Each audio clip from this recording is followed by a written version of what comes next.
With the new responsive Infineon foam in the 1080 v15, does this make the Rebel somewhat redundant or ruin the soft recovery aspects of the 1080 line? Well, let's compare. I'm gonna say that no, this is still a 1080. It is still a primarily easy day and just daily mile shoe meant to take on some of those bulk miles and just save your legs a good amount. Infineon is not as responsive as fuel cell foam. This is not a speed-oriented shoe. The difference between the Fresh Foam X and the Infineon foam in my mind is that the Infineon is still going to be very soft, it's just not going to be quite as squishy. For me, I've always found Fresh Foam X to be very, very comfortable. Eventually that comfort and just, to me, maybe excessive squishiness would wear on my feet and sometimes would even give me some foot pain. In contrast, I feel like the Infineon foam is more reminiscent of maybe Power Run Plus from Saucony and is more similar to like the Saucony Triumph 21. Still saves your legs, it's still very soft, but you get a little bit more bounce and a little bit less squish, but it's still a soft overall foam.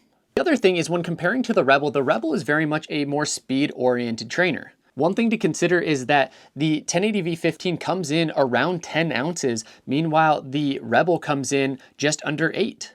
There's a 2-ounce difference between the shoes, and when you look at the foams, the Rebel has an EVA PIBA blend, so it actually has a race foam blend in the shoe. It's meant to be able to pick up and go a little bit faster. The 1080 v15 is still geared towards comfort. I took it out today for about 7 miles, and it is not a shoe that necessarily wanted me to go fast. But it is a shoe that gave me the support, lockdown, and comfort that I need, that I'd be very comfortable taking on a long run, doing my recovery miles in, or just the bulk miles of training in general.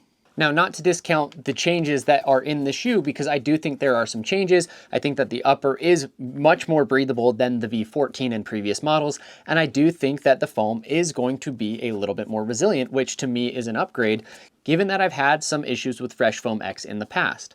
But I think some people have seen some reviews or have seen kind of some first thoughts, and they're thinking that this is now a fast, speed-oriented shoe, and it is not that at all. For me, this is just a nice cushion daily trainer for daily miles, and it does that job very well.